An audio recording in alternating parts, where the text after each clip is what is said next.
안녕하세요. 저는 이현자라고 합니다. 정말 어처구니 없던 제 이야기 좀 들어주세요. 70평생 제 이름 석자를 부끄럽지 않게 여기며 살아왔습니다. 남편을 먼저 흙으로 돌려보낸 뒤에도 눈물 짜고 있을 시간이 없었지요. 하나뿐인 아들, 이진규를 굶기지 않고 남들만큼 가르쳐 번듯한 사내로 키워내는 것이 제게 남은 유일한 사명이라 생각했어요. 아들이 장가가고 손주까지 안겨준 뒤에는 김포 변두리에 작은 터를 얻어 텃밭을 가꾸는 낙으로 조용히 지냈습니다. 제 인생은 그걸로 족하다. 이제는 그저 맑은 날 밭에 물 주고 흐린 날 무릎 쑤시는 것을 걱정하며 살면 되겠다 싶었지요. 그런데 평화롭기만 하던 제 노년에 예고도 없이 먹구름이 끼기 시작했습니다. 밭에 심은 상추를 돌보다 말고 눈앞이 캄캄해지며 그대로 쓰러지고 만 것입니다. 정신을 차렸을 때 저는 병원 침대 위였고 아들 녀석이 금방이라도 울음을 터뜨릴 것 같은 얼굴로 제 손을 잡고 있었어요. 의사는 고혈압이라며 앞으로는 절대 무리하면 안 된다고 신신당부를 했습니다. 어르신, 지금 혈압이 너무 위험한 수준입니다. 약만 드신다고 될 게 아니에요. 당분간은 꼭 보호자 곁에서 절대적인 안정을 취하셔야 합니다. 의사의 말이 끝나기가 무섭게 아들이 나섰습니다. 엄마, 들었죠? 의사 선생님 말씀 못 들었어요? 당장 저희 집으로 가시는 거예요. 더는 고집 부리지 마세요. 제가 모실게요. 네. 아니다. 난 괜찮다. 평생 혼자 잘 살아왔어. 너희 젊은 부부 사는 집에 늙은이가 끼어드는 거 아니야. 너희들한테 짐 되기 싫다. 제 완강한 거절에도 아들은 막무가내였습니다. 이미 병원 복도에서 며느리 하지영과 통화까지 마친 모양이더군요. 결국 저는 반강제로 아들 집에 들어가는 신세가 되고 말았습니다. 물론 마음 한구석이 무겁게 가라앉는 것은 어쩔 수 없었어요. 살갑게 굴기는커녕 명절에도 겨우 얼굴만 비추던 며느리였습니다. 항상 어딘가 바쁘고 날이 서 있는 그 아이와 한 지붕 아래에서 산다는 것이 과연 괜찮을까 벌써부터 가슴이 답답해져 왔습니다. 이삿짐 차가 아들네 아파트 앞에 도착하던 날, 제 무거운 예감은 틀리지 않았다는 것을 깨달았습니다. 며느리는 현관문 앞에 팔짱을 낀 채 서서 마치 불시에 방문한 검열관 같은 얼굴로 이삿짐을 훑어보고 있었어요. 어머, 기사님들. 그것부터 내리지 마시고 저 안쪽으로 들여주세요. 동선 복잡해지잖아요. 아, 잠시만요. 거기 벽지에 긁히겠어요. 좀 더 조심해서 옮겨주세요. 그 아이의 신경은 온통 집안의 흠집에만 쏠려 있을 뿐 평생을 함께한 제 살림살이나 시어머니에 대한 염려는 눈곱만큼도 찾아볼 수 없었습니다. 제가 애지중지 닦고 어루만지며 수십 년을 함께한 자개장이 모습을 드러내자 며느리는 대놓고 얼굴을 찌푸리며 옆에 서 있던 아들에게 속삭였어요. 자기야, 저 자개장은 도대체 어디다 둬? 우리 집 가구랑 전혀 안 어울리잖아. 촌스러워서 집안 분위기 다 망치겠다. 지영아, 엄마가 아끼시는 거니까. 어떻게든 자리를 만들어 보자. 응. 아들이 쩔쩔매며 말했지만 며느리의 표정은 풀릴 줄을 몰랐습니다. 결국 제 보물 같은 자개장은 베란다 구석, 잡동사니들이 쌓여 있는 곳에 처박히듯 놓이고 말았죠. 제게 내어진 방은 손주 방 옆에 딸린 작은 창고였습니다. 볕도 잘 들지 않고 퀴퀴한 냄새가 나는 좁은 공간이었어요. 엄마, 정말 죄송해요. 지금 집이 좁아서 이 방밖에 드릴 곳이 없네요. 손주 방을 내드릴 수도 없고. 조만간 어떻게든 방법을 찾아볼게요. 아들이 울상이 되어 말하자 뒤에 서 있던 며느리가 끼어들었습니다. 어머님이 이해하셔야죠. 한창 클나이인 애 방을 뺏을 순 없잖아요. 창고로 쓰던 곳이라 좀 그렇긴 해도 정리하고 나니 아늑하고 좋지 않으세요? 아늑하고 좋다는 말에 기가 막혔지만 저는 애써 웃어 보였습니다. 아니다. 이만하면 과분하지. 너희가 이렇게 신경 써준 것만으로도 고맙다. 하지만 그날 밤 낯선 방의 딱딱한 침대에 홀로 누워 차갑고 축축한 벽을 바라보는데 서러움이 파도처럼 밀려와 잠을 이룰 수가 없었습니다. 이곳은 제 새로운 보금자리가 아니었어요. 기약 없는 눈칫밥을 먹어야 하는 차가운 감옥의 시작이었습니다. 새로운 집에 온 식구로서 어떻게든 정을 붙여보려고 애를 썼어요.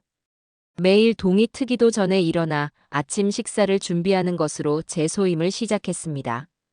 보글보글 끓인 된장찌개, 밤새 불려 볶아낸 나물 반찬, 갓 구워낸 따끈한 생선구이. 아들 내외가 든든하게 아침을 먹고 출근하는 모습을 보는 것이 제 유일한 낙이라 생각했죠. 하지만 그런 제 기대는 매일 아침 산산조각이 났습니다. 어머니, 저 아침에 국 안 먹어요. 얼굴 붓는단 말이에요. 생선 냄새 아침부터 집안에 비린내가 너무 심하네요. 저는 그냥 선식 마실게요. 며느리는 제가 차린 밥상에는 눈길 한 번 주지 않은 채 찬장 구석에서 가루가 담긴 통을 꺼내 물에 타 마시는 것으로 아침을 해결했어요. 아들 녀석은 제 눈치와 아내 눈치를 번갈아 보며 어색하게 수저를 들었죠. 엄마, 지영이가 아침을 잘 못 먹는 체질이라 그래요. 제가 다 먹을게요. 와, 정말 맛있어요. 아들이 짐짓 쾌활한 목소리로 말하며 밥을 입에 넣었지만 그 모습이 오히려 더 짠하게 느껴졌습니다. 결국 제가 차린 밥상은 온전히 제 몫이 되거나 아니면 다음 끼니를 위해 다시 냉장고로 들어가는 신세가 되기 일쑤였습니다. 그러다 정말 큰 마음 먹고 일을 벌인 날이 있었습니다. 아들이 평소 노래를 부르던 소갈비찜과 어린 손주가 좋아하는 잡채를 하기로 한 겁니다. 좋은 갈비를 사기 위해 아침 일찍부터 먼 시장까지 다녀왔고 온종일 주방에 서서 땀을 뻘뻘 흘리며 음식을 장만했어요. 모처럼 다 같이 둘러앉아 웃음꽃을 피우며 저녁을 먹는 그런 단란한 가족의 모습을 꿈꿨습니다. 하지만 그날도 며느리는 밤늦도록 돌아오지 않았어요.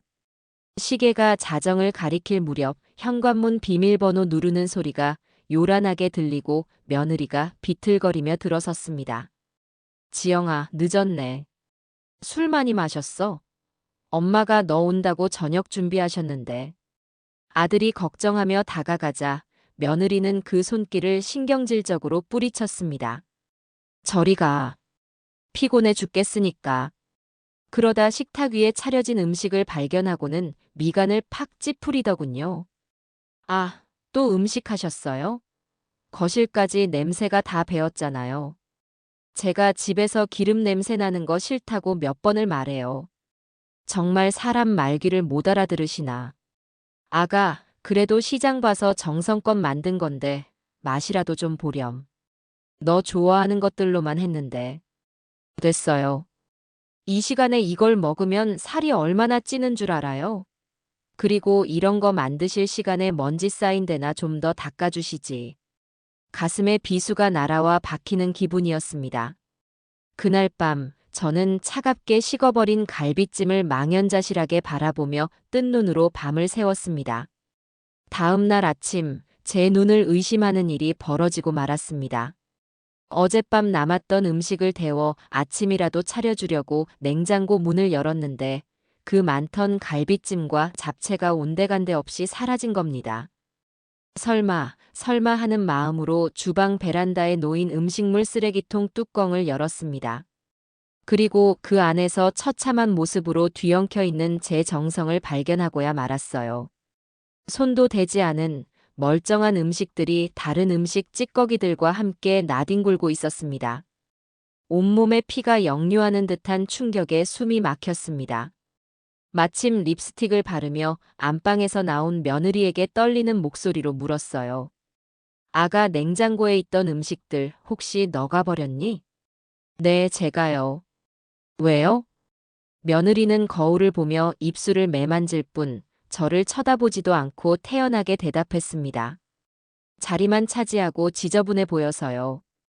어머님도 이제 우리 집 방식에 좀 맞추셔야죠. 아니, 그걸 어떻게 먹지도 않은 멀쩡한 음식을 한마디 말도 없이 버릴 수가 있어.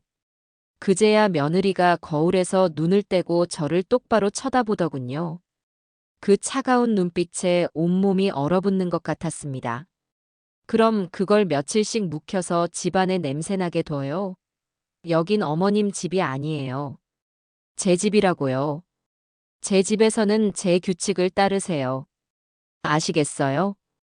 그 순간 제 마음속 무언가가 완전히 부서져 내렸습니다. 더 이상은 참을 수가 없었어요. 저 아이는 단순히 버릇이 없는 수준이 아니었습니다. 무언가 단단히 잘못되어 있었죠. 그날 이후 저는 슬픔과 분노를 가슴 깊이 묻어둔 채 며느리에 가면 뒤에 숨겨진 진짜 모습을 파헤치기로 결심했습니다. 결심을 하고 보니 전에는 무심코 넘겼던 것들이 하나둘씩 눈에 들어오기 시작했어요. 며느리는 평범한 회사원이라고 하기에는 사치와 허영이 몸에 배어 있었습니다. 매일같이 현관 앞에 배달되는 택배 상자들. 그 안에는 이름만 들어도 알만한 외국의 명품 옷과 가방, 구두들이 가득했어요. 지영아, 이게 다 뭐야? 이번 달 카드값 괜찮겠어? 아들이 걱정스레 물으면 며느리는 코웃음을 치며 대답했습니다. 아, 이건 회사 경비로 사는 거예요. 비즈니스 하려면 이 정도는 입고 걸쳐줘야 사람이 대접을 받아요. 당신은 이런 거 신경 꺼요. 능력도 안 되면서. 아들은 그 말에 아무런 대꾸도 하지 못했죠.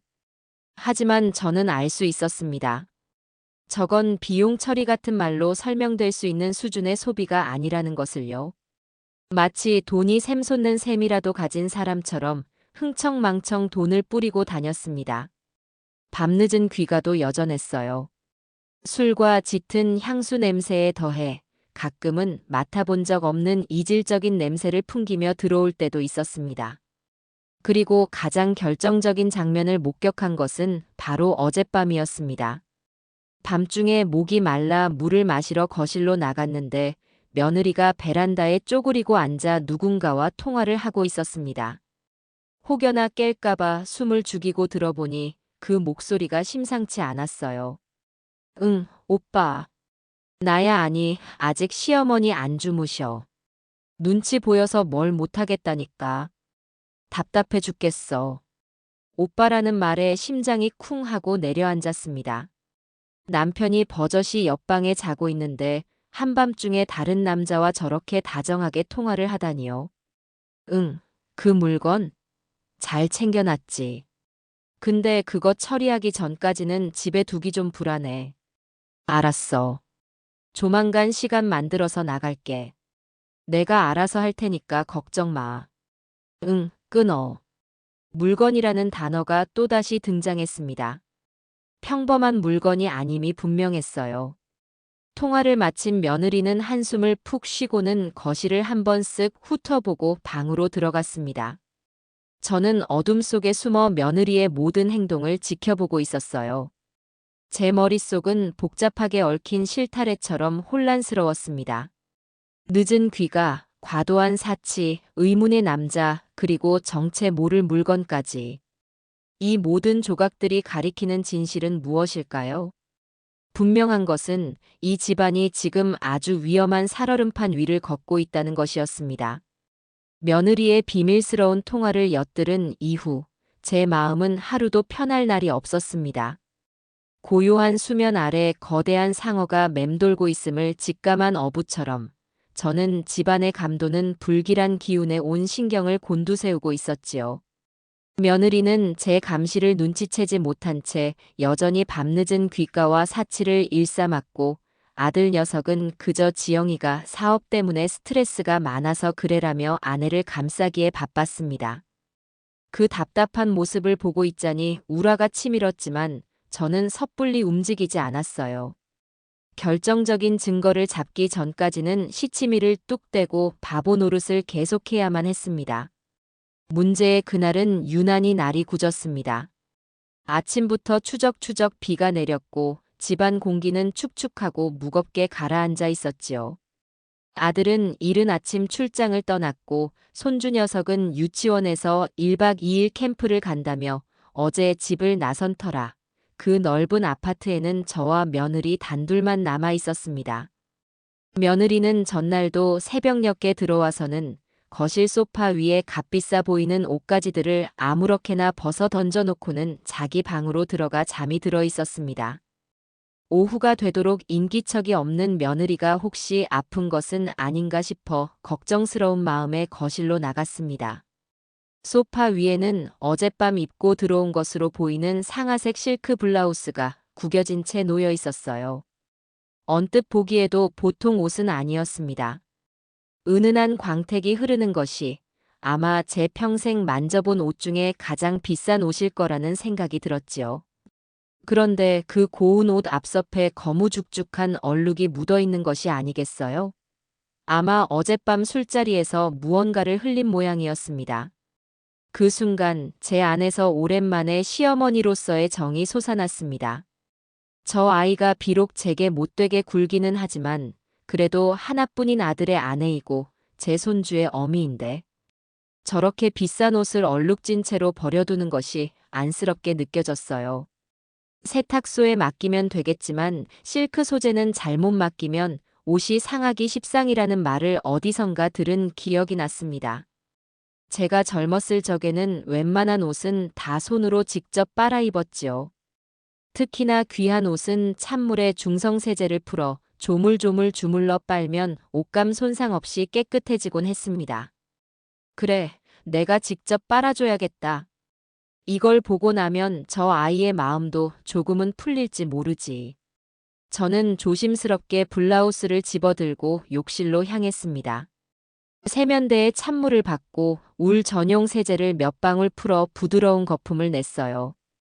그리고는 얼룩진 부분을 중심으로 살살 비벼가며 때를 빼기 시작했습니다. 다행히 얼룩은 그리 깊지 않은지 금세 옅어지더군요. 몇 번을 헹궈 물기를 가볍게 짠 뒤 옷걸이에 걸어 수건으로 톡톡 두드려 물기를 제거했습니다. 마지막으로 베란다 건조대에 옷의 형태가 망가지지 않도록 반듯하게 널어놓고 나니 마음이 다 뿌듯해졌어요. 마치 며느리와의 냉랭했던 관계에 따스한 햇볕이 드는 듯한 착각마저 들었습니다. 그렇게 한두 시간이 흘렀을까요? 안방 문이 거칠게 열리는 소리가 들리더니 잠에서 깬 며느리가 부스스한 머리를 한 채 거실로 나왔습니다. 물을 마시러 나온 것인지 냉장고로 향하던 며느리의 시선이 베란다에 널린 블라우스에 꽂히는 순간 저는 그 아이의 얼굴이 새하얗게 질리는 것을 똑똑히 보았습니다. 단순한 놀람이 아니었어요. 마치 세상에서 가장 끔찍한 것을 목격한 사람처럼 동공이 격렬하게 흔들리고 입술이 파르르 떨리기 시작했습니다. 저게 왜 저기 널려 있어요? 목소리는 잔뜩 잠겨 있었지만 그 안에는 칼날 같은 날카로움이 숨겨져 있었습니다. 저는 애써 미소를 지으며 다가가 말했어요. 아가 일어났니? 너 블라우스에 뭐가 묻었길래 내가 손으로 살살 빨아서 널어놨다. 금방 마를 거야. 제 말이 끝나기가 무섭게 며느리가 괴성을 질렀습니다. 누가 멋대로 남의 옷에 손대래요. 미쳤어요, 정말. 이걸 지금 빨았다고요?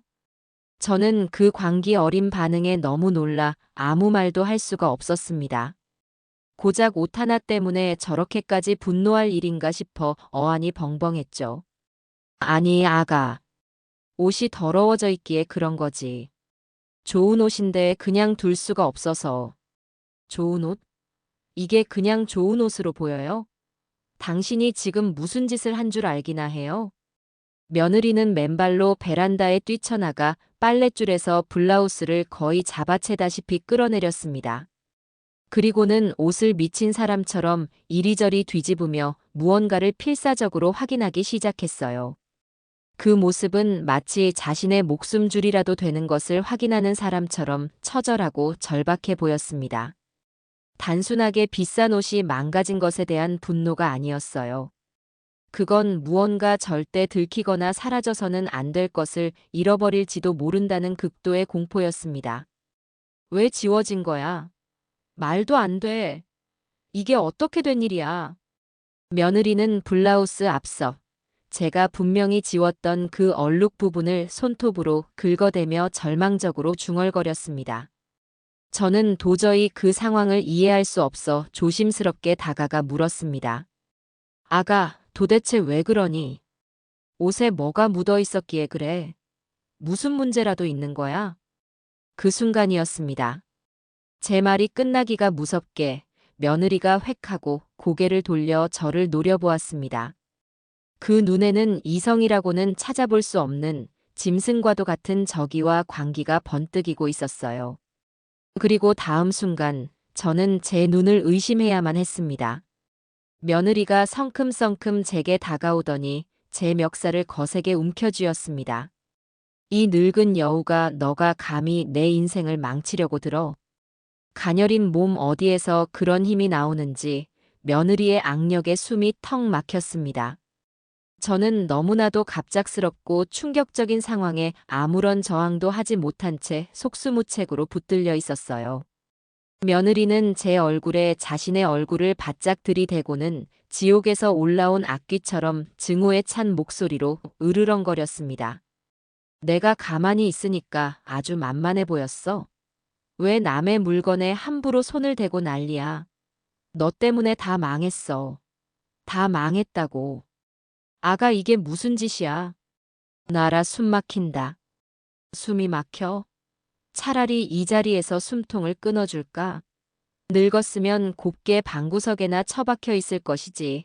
왜 쓸데없는 짓을 해서 사람 앞길을 막아. 그때였습니다. 엄마. 하는 작고 떨리는 목소리가 들려온 것은 저와 며느리의 시선이 동시에 소리가 난 현관 쪽으로 향했습니다.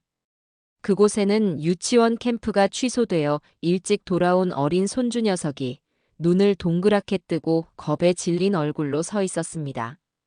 아이의 손에는 들고 있던 가방과 도시락통이 힘없이 떨어져 바닥을 뒹굴고 있었죠. 손주와 눈이 마주친 순간 며느리의 얼굴에서 잠시 당황하는 기색이 스쳐 지나갔습니다. 하지만 그 광기는 멈추지 않았어요. 오히려 마지막 남은 이성의 끝마저 놓아버린 듯 저를 붙잡은 손에 더욱 힘을 주며 벽으로 거세게 밀쳤습니다. 쿵 하는 소리와 함께 제 등과 머리가 차가운 벽에 부딪혔습니다. 짧은 순간이었지만 머릿속이 하얘지며 눈앞에서 별이 번쩍이는 것 같았어요. 할머니. 손주가 울음을 터뜨리며 제게 달려오려고 했지만 겁에 질려 발걸음이 떨어지지 않는 모양이었습니다. 그저 제자리에서 발을 동동 구르며 서럽게 울기만 할 뿐이었죠.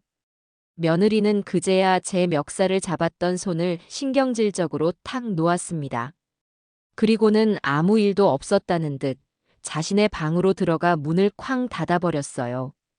거실에는 아이의 처절한 울음소리와 벽에 기댄 채 가쁜 숨을 몰아쉬는 제 거친 숨소리만이 가득했습니다.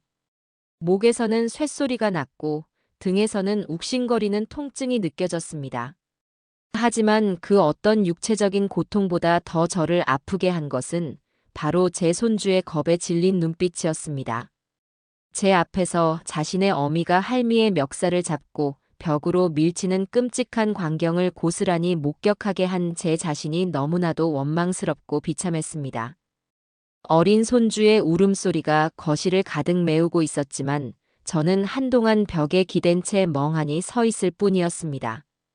목을 조르던 며느리의 손길이 사라진 자리에는 불에 댄 듯한 뜨거운 통증이 남았고 벽에 부딪힌 등과 뒤통수가 욱신거렸습니다. 하지만 이상하게도 눈물은 한 방울도 나지 않았어요. 극심한 충격과 모멸감은 오히려 제 머리를 얼음장처럼 차갑게 만들었습니다. 다친 며느리의 방문과 그 앞에서 울고 있는 손주를 번갈아 바라보던 제 머릿속에 수만 가지 생각이 스쳐 지나갔습니다. 그리고 마침내 단 하나의 결론에 도달했지요. 이 집에서 이대로는 단 하루도 더 머물 수 없다는 것. 저는 천천히 몸을 일으켜 울고 있는 손주에게 다가갔습니다. 아이는 저를 보자마 와락 품에 안기며 더 큰 소리로 울기 시작했어요. 할머니, 할머니 아파? 엄마 무서워. 저는 아이의 작은 등을 토닥이며 최대한 부드러운 목소리로 속삭였습니다. 괜찮다, 우리 강아지. 할머니 하나도 안 아파. 그냥 엄마랑 장난친 거야. 놀라게 해서 미안해. 거짓말이었습니다. 제 온몸의 세포 하나하나가 아프다고 비명을 지르고 있었지만 이 어린아이에게 더 큰 상처를 줄 수는 없었습니다. 저는 아이를 안심시킨 뒤 조용히 제 방으로 들어갔습니다. 그리고 망설임 없이 옷장 문을 열고 이 집에 올 때 가져왔던 작은 여행 가방을 꺼냈어요. 며느리가 사준 옷가지들이나 화장품에는 눈길도 주지 않았습니다. 오직 제가 원래 가지고 있던 낡은 옷 몇 벌과 속옷, 그리고 남편의 사진이 담긴 낡은 액자만을 챙겨 넣었어요. 제 손길에는 그 어떤 망설임이나 미련도 없었습니다. 마치 오래전부터 계획했던 일을 실행에 옮기는 사람처럼 침착하고 단호했지요. 짐을 다 쌌을 무렵 아들에게서 전화가 걸려왔습니다. 출장지에 도착했다는 안부 전화였죠. 엄마 잘 계시죠? 지영이는요? 별일 없으시고요? 저는 잠시 숨을 골랐습니다. 그리고는 평소와 다름없는, 아니 평소보다 훨씬 더 차분한 목소리로 대답했어요. 그럼 별일 없다. 너야말로 운전 조심하고 일 잘 마치고 오너라. 지금 당장 아들에게 이 사실을 알려봤자 그 녀석은 이성적으로 대처하지 못할 것이 뻔했습니다. 분명 한달음에 달려와 며느리와 머리채를 잡고 싸우거나 혹은 제게 무릎 꿇고 빌며 이 상황을 무마하려고만 하겠지요. 저는 더 이상 그런 무의미한 감정 소모를 하고 싶지 않았습니다.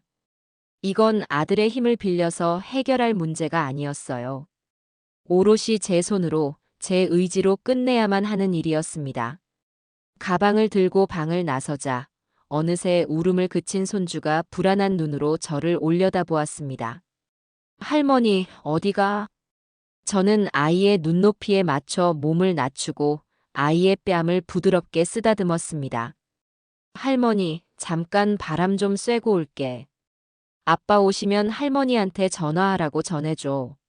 알았지? 그리고는 아이의 이마에 짧게 입을 맞춘 뒤 뒤도 돌아보지 않고 현관문을 나섰습니다. 아파트 복도를 걸어 엘리베이터를 기다리는 그 짧은 시간 동안 제 머릿속은 놀라울 정도로 명료해졌습니다. 슬픔이나 분노 같은 감정은 사치였어요. 지금부터 제가 해야 할 일은 우는 것이 아니라 싸우는 것이었습니다. 그리고 그 싸움에서 이기기 위해서는 감정이 아니라 철저한 증거와 계획이 필요했습니다. 아파트 단지를 빠져나오자마자 저는 택시를 잡아타고 가장 가까운 대학병원 응급실로 향했습니다. 접수를 하고 의사를 만난 저는 조금의 과장도 없이 방금 전 있었던 일을 담담하게 설명했어요. 집에서 며느리와 다툼이 좀 있었습니다. 그러다 저를 밀어서 벽에 부딪혔고 목을 좀 붙들렸습니다. 의사는 제 목과 등을 살피더니 표정을 굳혔습니다. 어머님, 목에 손자국이 선명하게 남아 있습니다. 등에도 타박상이 있으시고요. 이건 그냥 다툼 수준이 아닌데요. 경찰에 신고하셔야 하는 거 아닙니까? 아닙니다. 집안일이라 시끄럽게 만들고 싶지는 않아요. 다만 혹시 모르니 진단서는 한 통 발급받고 싶습니다. 저는 의사의 만류에도 불구하고 경찰에 신고하는 대신 상해 진단서를 발급받는 것을 택했습니다. 엑스레이를 찍고 의사의 소견이 상세하게 적힌 서류를 손에 쥐자 비로소 첫 번째 무기를 얻은 듯한 기분이 들었습니다. 병원 화장실에 들어가 제 휴대전화 카메라로 붉게 부어오른 목의 손자국과 등에 시퍼렇게 번지기 시작한 멍 자국을 여러 각도에서 찍어두는 것도 잊지 않았어요. 이것은 감정적인 호소가 아니었습니다. 훗날 법정에서 그 아이의 죄를 입증할 가장 강력하고 객관적인 증거가 될 터였습니다. 병원을 나온 저는 갈 곳이 없었습니다. 집으로 돌아가기에는 마음의 준비가 되지 않았고 다른 친척들에게 연락해 구차한 사정을 설명하고 싶지도 않았습니다. 한참을 벤치에 앉아 고민하던 제 머릿속에 한 사람의 얼굴이 떠올랐습니다. 바로 제 막내 동생이었죠. 저보다 10살이나 어려 제가 거의 엄마처럼 키우다시피 한 녀석이었습니다. 지금은 은퇴를 몇 년 앞둔 베테랑 형사로 일하고 있었어요. 사실 그동안은 동생에게 이런 꼴을 보이고 싶지 않아 웬만해서는 연락을 하지 않고 지냈습니다. 하지만 지금은 자존심을 내세울 때가 아니었어요. 법과 세상 물정에 어두운 제가 이 싸움을 혼자서 감당할 수는 없었습니다. 저에게는 믿을 만한 조력자가, 든든한 아군이 절실하게 필요했습니다. 저는 떨리는 손으로 동생에게 전화를 걸었습니다. 몇 번의 신호음이 가고 익숙한 목소리가 들려왔습니다. 누나, 웬일이야 이 시간에. 나 좀 보자. 지금 당장. 제 목소리가 심상치 않음을 느꼈는지 동생은 군말 없이 제가 있는 곳으로 달려와 주었습니다. 근처 카페에서 마주 앉은 동생은 제 목에 붙인 거즈와 헬쑥한 얼굴을 보더니 대뜸 물었습니다. 무슨 일이야? 어디 다쳤어? 누가 그랬어? 저는 더 이상 숨기지 않았습니다. 아들 내외와 합가하게 된 이야기부터 시작해서 그동안 며느리에게 당했던 무시와 서름, 그리고 바로 오늘 벌어졌던 끔찍한 일까지. 상해 진단서와 제 휴대폰에 찍어둔 사진을 보여주며 모든 것을 낱낱이 털어놓았어요. 제 이야기가 길어질수록 동생의 얼굴은 점점 더 굳어져 갔습니다. 모든 이야기를 마쳤을 때 동생은 주먹으로 테이블을 쿵 내리쳤습니다. 그 인간 같지도 않은 게. 누나, 당장 경찰서로 가자. 가서 그 여자 싹 다 집어넣어 버리게. 이건 명백한 존속 상해죄야. 합의고 뭐고 없어. 아니다. 그렇게 간단한 문제가 아니야. 저는 흥분한 동생을 진정시켰습니다. 내가 원하는 건 단순히 그 아이를 벌주는 게 아니야. 나는 왜 그 아이가 그렇게까지 이성을 잃었는지 그 이유를 알고 싶다. 그 블라우스에 대체 무슨 비밀이 숨겨져 있었기에 시어머니 멱살까지 잡아가며 발악을 했는지. 그 근원을 뿌리 뽑지 않으면 설령 그 아이가 벌을 받는다 해도 내 아들과 손주는 평생 그 그림자에서 벗어나지 못할 거야. 제 단호한 말에 동생은 잠시 저를 쳐다보더니 이내 깊은 한숨을 내쉬었습니다. 형사로서의 이성이 돌아온 것이지요. 누나 말이 맞아. 단순 사건으로 접근하면 그 여자는 초범이고 집안 다툼이었다는 이유로 가벼운 처벌만 받고 풀려날 가능성이 높아. 근본적인 원인을 파고들어야 해. 동생은 잠시 생각에 잠기더니 제게 몇 가지를 제안했습니다.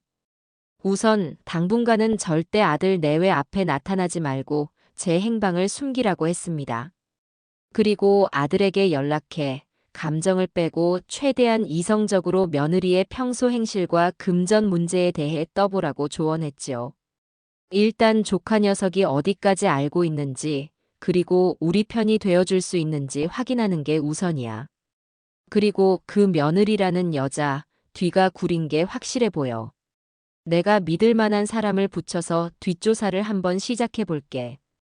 꼬리가 길면 반드시 잡히게 되어 있어. 동생의 말을 듣고 나니 혼란스럽던 머릿속이 비로소 정리되는 기분이었습니다. 저는 더 이상 상처받고 쫓겨난 비참한 늙은이가 아니었습니다. 치밀한 계획 하에 반격을 준비하는 사령관이 된 것이었죠.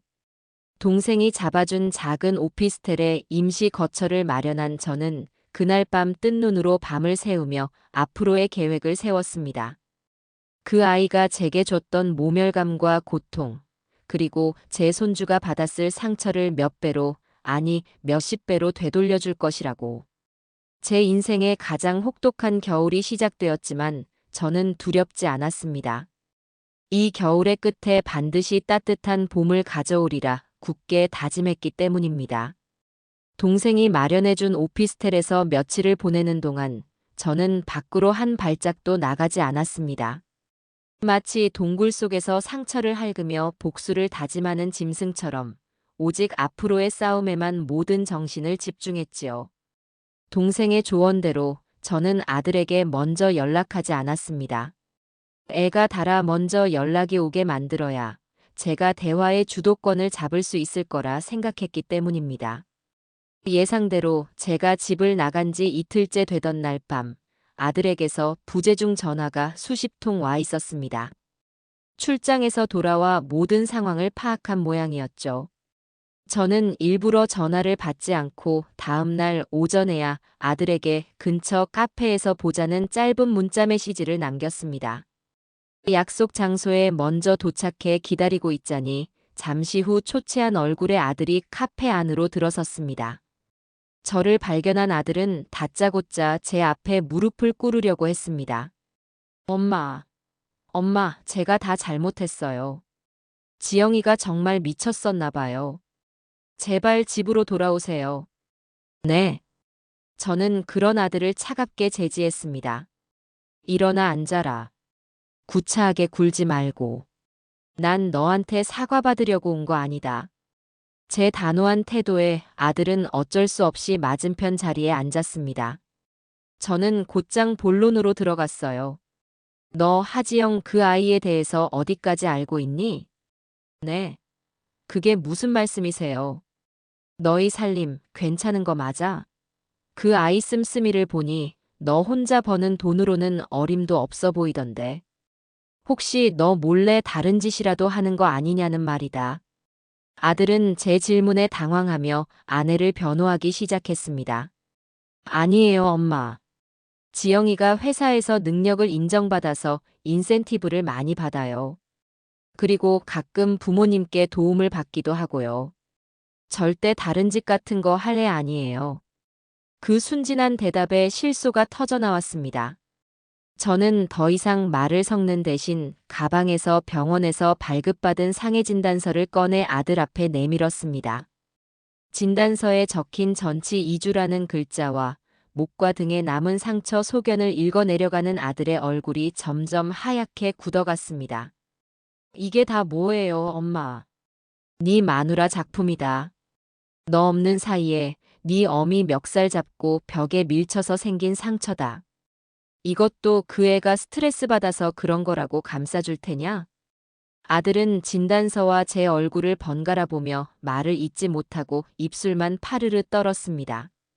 그 완고했던 믿음의 벽에 드디어 균열이 가기 시작한 것이지요.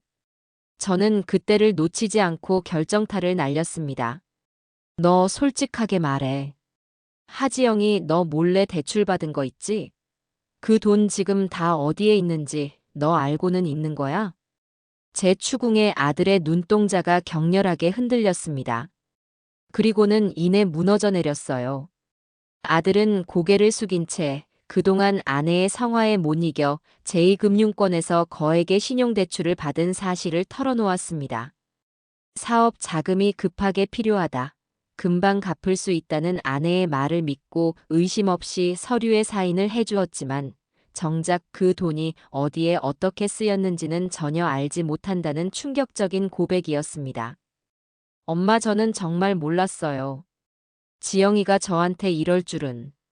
이제라도 알았으면 됐다. 지금부터 내가 시키는 대로 해. 그게 너와 네 아들을 살리는 유일한 길이다. 아들을 돌려보낸 뒤 저는 곧바로 동생에게 연락해 모든 사실을 알렸습니다. 아들의 고백으로 며느리의 혐의는 더욱 명확해졌어요. 동생은 즉시 알고 지내던 사설 탐정을 고용해 며느리의 뒷조사를 시작했습니다. 며칠간의 잠복과 미행 끝에 탐정이 보내온 첫 번째 보고서는 그야말로 상상을 초월하는 내용이었습니다. 보고서에 따르면 며느리는 해외 명품 직수입이라는 유령 회사를 차려놓고 있었습니다. 사업자 등록은 되어 있었지만 사무실도 직원도 없는 페이퍼 컴퍼니였죠. 그리고 그 회사의 유일한 동업자라는 남자와 함께 매일같이 강남의 고급 호텔과 술집을 드나드는 모습이 사진에 찍혀 있었습니다. 남자는 훤칠한 외모의 젊은 남자였고 두 사람은 누가 보아도 단순한 사업 파트너 이상의 아주 깊고 은밀한 관계처럼 보였습니다. 아들 명의로 받은 대출금은 고스란히 그 두 사람의 유흥비와 사치품을 사는데 탕진되고 있었던 겁니다. 누나, 아무래도 이놈들 단순한 불륜이나 사기꾼 수준이 아닌 것 같아. 탐정 말로는 얘네들이 만나는 사람들이 대부분 이쪽 세계에서 선수라고 불리는 놈들이래. 뭔가 더 큰 게 뒤에 숨어 있을 가능성이 높아. 동생의 말에 제 머릿속에서는 그날 며느리가 미친 듯이 집착하던 상아색 실크 블라우스가 떠올랐습니다. 그 옷에 모든 비밀의 열쇠가 숨겨져 있을 거라는 확신이 들었지요.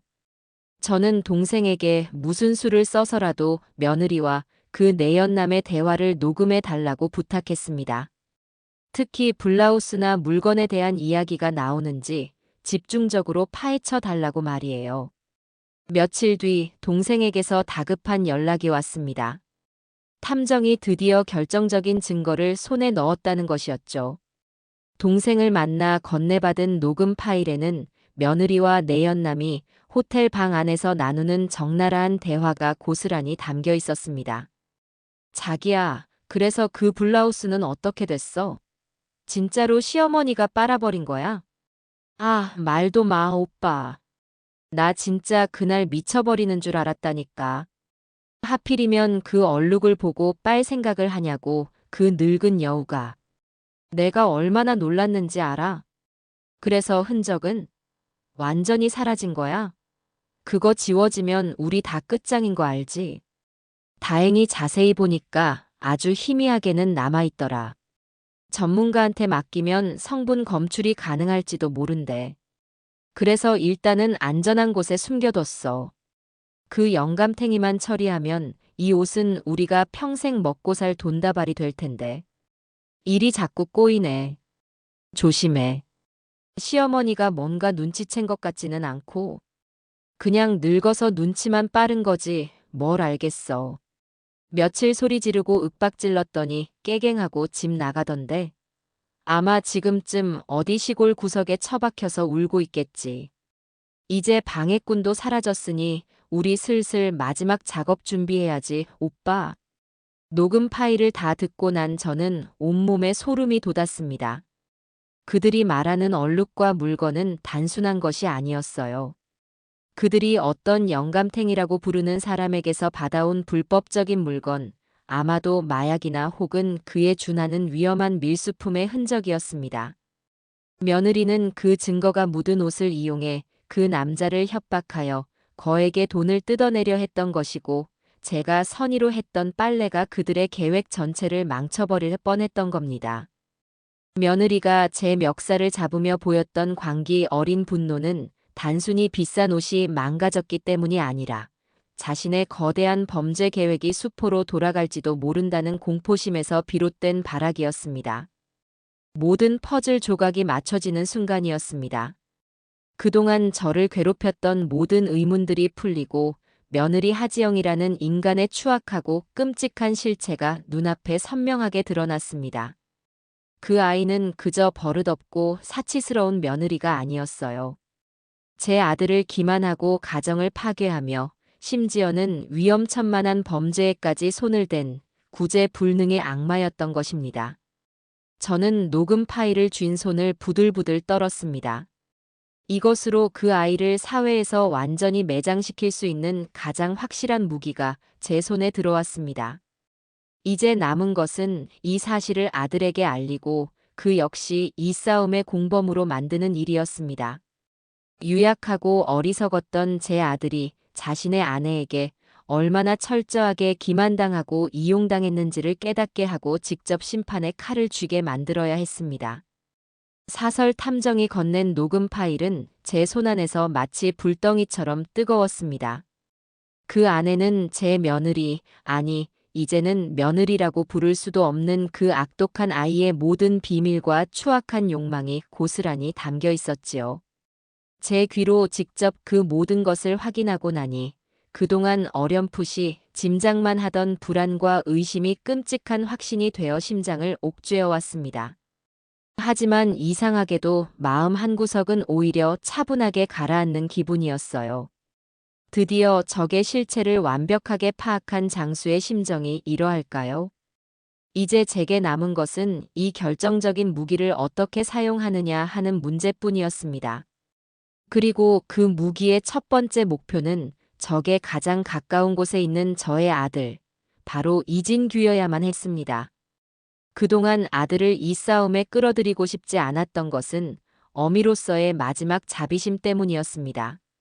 자신이 사랑했던 아내가 얼마나 끔찍한 인간인지, 자신의 인생이 얼마나 철저하게 기만당해 왔는지를 깨닫게 하는 것은 너무나도 가혹한 일이라 생각했기 때문이지요. 하지만 이제는 상황이 달라졌습니다. 이것은 단순한 집안 싸움이나 이혼 소송의 문제가 아니었어요. 제 아들은 자신도 모르는 사이에 거대한 범죄의 공모자이자 자금줄이 되어 있었습니다.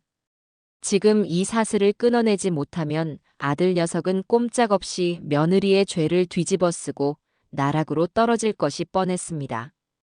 유약하고 어리석을지언정 제 아들을 범죄자로 만들 수는 없었습니다. 아들에게는 고통스럽고 잔인한 과정이 되겠지만 골마 터지기 직전인 환부를 제 손으로 직접 도려내야만 했습니다. 저는 아들에게 전화를 걸어 제가 머무는 오피스텔의 주소를 알려주었습니다. 아무것도 묻지 말고 퇴근 후에 곧장 혼자 오라고 단단히 일러두었지요. 저녁 무렵 초인종 소리가 울리고 문을 열자 며칠 사이에 얼굴이 반쪽이 된 아들이 걱정스러운 얼굴로 서 있었습니다. 엄마, 여기서 지내시는 거예요? 이런 누추한 곳에서. 당장 집으로 가세요. 제가 지영이 버릇 단단히 고쳐놓을게요. 엄마한테 무릎 꿇고 사과하게 만들겠습니다. 아들은 여전히 사태의 심각성을 전혀 파악하지 못하고 있었습니다. 저는 그런 아들을 말없이 안으로 들인 뒤 문을 굳게 잠갔습니다.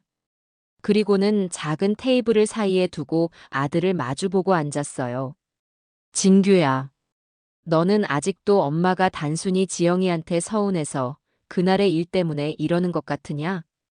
그럼 아니에요. 지영이가 잘못했죠. 1000번 만번 잘못했어요. 하지만 엄마, 그래도 지영이는 제 아내고 애 엄마잖아요. 엄마가 조금만 참고 용서해 주시면. 용서. 저는 아들의 말을 차갑게 끊었습니다. 사람이 사람에게 잘못을 했을 때나 용서를 하는 거다. 짐승에게는 용서가 아니라 몽둥이가 약이지. 너는 지금 네가 짐승만도 못한 것과 한 이불을 덮고 살았다는 걸 전혀 모르고 있구나. 엄마, 말씀이 너무 심하시잖아요. 지영이가 뭘 그렇게까지 잘못했다고. 아들의 얼굴에 반감과 짜증이 서리는 것을 보며 저는 더 이상 말을 섞을 필요가 없다는 것을 깨달았습니다.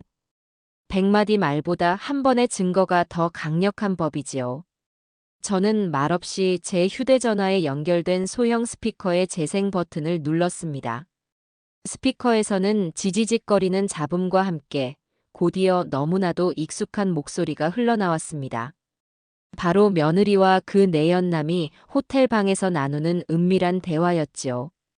처음에는 어리둥절한 표정으로 스피커를 바라보던 아들의 얼굴은 대화의 내용이 진행될수록 점점 굳어져 갔습니다. 오빠라는 다정한 호칭, 자신을 조롱하고 무시하는 대화 내용, 그리고 마침내 그 늙은 여우 때문에 계획이 틀어질 뻔했다는 며느리의 목소리가 흘러나오는 순간 아들의 얼굴은 하얗게 질리다 못해 잿빛으로 변해갔습니다. 두 주먹을 피가 나도록 꽉 쥔 채 온몸을 부들부들 떠는 모습이 위태로워 보이기까지 했어요. 녹음이 끝나고 방 안에 잠시 무거운 침묵이 흘렀습니다. 아들은 한동안 아무 말도 하지 못하고 그저 멍하니 허공만을 응시하고 있었습니다. 마치 자신의 모든 세상이 한꺼번에 무너져 내린 사람처럼 영혼이 빠져나간 텅 빈 껍데기 같았지요. 한참 만에 아들이 겨우 갈라진 목소리로 입을 열었습니다. 거짓말, 이건 다 거짓말이야. 누가 일부러 지영이를 모함하려고 조작한 걸 거예요. 그렇죠, 엄마. 진규야. 저는 아들의 이름을 나지막이 불렀습니다. 정신 차려라. 언제까지 그렇게 현실을 부정하고 도망만 칠 셈이냐? 이게 바로 너가 그토록 믿고 사랑했던 네 아내, 하지영의 진짜 모습이다. 너는 그저 저 여자의 사치와 범죄 행각을 위한 돈줄, 그 이상도 이하도 아니었어. 제 단호한 말에 아들은 마침내 무너져 내렸습니다. 짐승의 울음 같은 소리를 터뜨리며 테이블 위로 엎드려 오열하기 시작했어요. 남자의 울음소리가 그렇게 처절하고 서러울 수 있다는 것을 저는 그날 처음 알았습니다. 한 여자를 향한 순수했던 사랑과 믿음, 함께 만들어 왔다고 생각했던 가정과 미래, 그 모든 것이 송두리째 부정당한 한 남자의 절규였습니다. 저는 아들이 실컷 울도록 내버려 두었습니다. 저 눈물이 그동안의 어리석음과 미련을 씻어내는 정화의 과정이라는 것을 알았기 때문입니다. 한참을 울던 아들이 고개를 들었을 때 그 눈에는 더 이상 유약함이나 혼란은 남아있지 않았습니다. 대신 그 자리에는 깊은 절망과 배신감, 그리고 모든 것을 잃은 자의 차가운 분노가 이글거리고 있었어요. 제가 어떻게 하면 되죠, 엄마? 저 인간들을 내 손으로 찢어 죽여도 시원치 않을 것 같아요. 감정적으로 날뛰면 우리만 불리해진다. 저것들은 아주 교활하고 치밀한 것들이야. 우리도 그보다 더 냉정하고 철저하게 움직여야 해.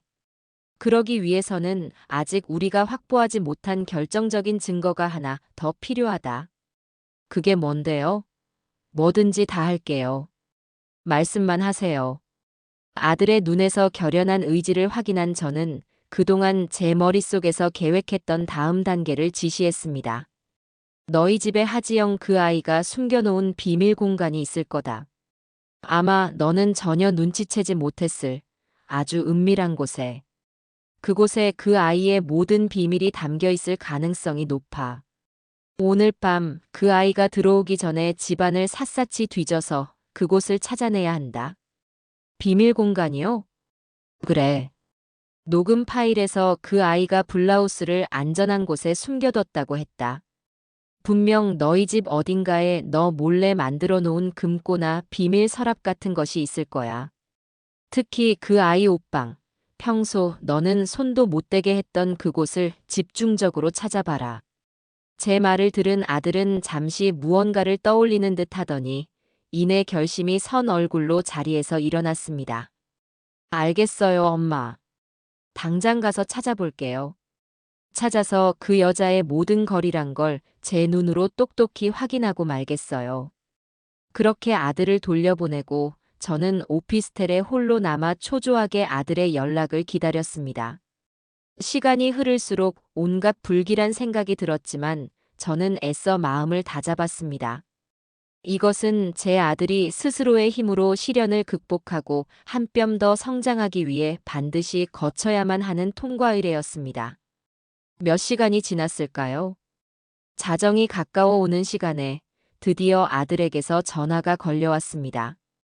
전화를 받자마자 수화기 너머로 들려오는 아들의 목소리는 분노와 허탈함으로 심하게 떨리고 있었습니다. 엄마 찾았어요. 그 여자가 숨겨놓은 걸 전부 다 찾아냈어요. 아들의 말에 따르면 며느리의 옷방 가장 안쪽 명품 가방들이 진열된 벽 뒤에 위장된 비밀 금고가 있었다고 합니다. 평소에는 그저 평범한 벽처럼 보였지만 특정 부분을 누르자 숨겨진 공간이 나타났다고 해요. 그리고 그 금고 안에 들어있던 내용물들은 가히 충격 그 자체였습니다. 금고 안에는 현금 다발이나 귀금속 같은 것들은 없었습니다. 대신 그보다 훨씬 더 끔찍하고 악랄한 것들이 들어있었지요. 우선 여러 개의 타인명의 통장과 부동산 계약서들이 나왔습니다. 모두 며느리가 아들 몰래 빼돌린 재산을 내연남 혹은 차명으로 관리하고 있었다는 증거였죠. 또한 며느리가 그동안 저와 아들을 상대로 몰래 녹음해온 파일들도 발견되었습니다. 부부싸움을 할 때 아들이 흥분해서 뱉었던 험한 말이나 제가 며느리의 씀씀이를 타박하며 했던 잔소리들을 악의적으로 편집하여 마치 자신들이 가정 내에서 꾸준히 시달려온 피해자인 것처럼 조작해 놓은 것들이었습니다. 그리고 가장 결정적인 것은 금고 맨 아래에 들어있던 서류 봉투였습니다. 그 안에는 변호사 사무실에 직인이 찍힌 이혼 소송 준비 서류가 들어 있었습니다. 서류의 내용은 아들에게 모든 귀책 사유를 뒤집어 씌워 위자료 한 푼 주지 않고 오히려 아들 명의의 재산까지 모두 빼앗아 올 수 있도록 치밀하게 준비된 것이었습니다. 심지어 양육권 소송에 대비해 아들이 아들에게 무관심하고 무능한 아빠인 것처럼 꾸며낸 거짓 진술서까지 작성되어 있었지요. 엄마 그 여자는 처음부터 저와 결혼 생활을 이어갈 생각이 없었던 거예요.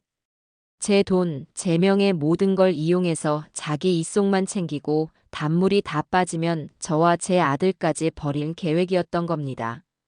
저는 그것도 모르고 아들은 말을 잇지 못하고 흐느꼈습니다. 저는 그런 아들에게 단호하게 말했습니다. 이제 울음은 그쳐라.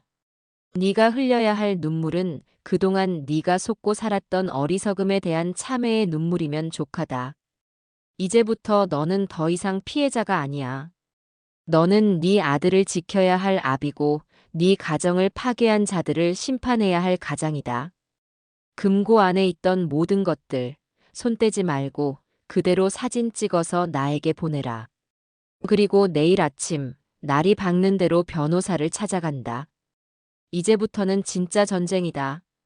그날 밤 아들이 보내온 사진들을 보며 저는 밤을 새웠습니다.